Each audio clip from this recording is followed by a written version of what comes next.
হাম যদি আপনি সন্দেহ করে থাকেন যে আপনার বাচ্চার হাম হয়েছে, হ্যাঁ, তাহলে তাকে অতি দ্রুত ভিটামিন এ ক্যাপসুল দিতে হবে।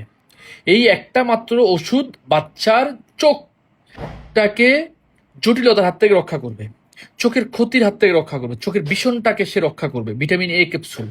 তো আপনি মনে করেন যে হাম হলে শুধু জ্বর বা র্যাশে নয়, চোখেরও ক্ষতি হয়, নিউমোনিয়া হয়, এমনকি মৃত্যু হতে পারে। তাই সময়মতো যদি আপনি ভিটামিন এ দেন, তাহলে বাচ্চার চোখের ক্ষতির হাত থেকে বাচ্চাকে রক্ষা করা যাবে।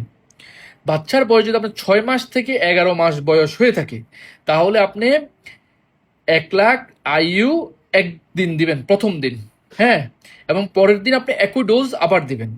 50,000-এর ক্যাপসুল 2টা দিবেন প্রথম দিন, পরের দিন আবার 50,000 আইইউর ক্যাপসুল 1 লাখ আইইউ দিবেন আবার। এবার আসেন বাচ্চার বয়স যদি 12 মাস বা তার বেশি হয়ে থাকে, তাহলে আপনি 2 লাখ আইইউ দিবেন, অর্থাৎ 50,000 আইইউর ইন্টারন্যাশনাল ইউনিটের 4টা ক্যাপসুল একসাথে দিবেন প্রথম দিন, পরের দিন আবার একই ডোজটা আবার রিপিট করবেন। আর বাচ্চার অবস্থা যদি গুরুতর হয়, এই ক্ষেত্রে 4 সপ্তাহ পর আরেকটা ডোজ দেওয়া যেতে পারে। হ্যাঁ, আপনার যত দ্রুত সম্ভব ভিটামিনে দিতে হবে। অবশ্যই চিকিৎসকের পরামর্শ অনুযায়ী দিবেন। চোখের যে জটিলতা আছে এবং মৃত্যুর ঝুঁকি কমানোর ক্ষেত্রে ভিটামিন এ ক্যাপসুলের কোনো কি বলা যায় কমতি নাই।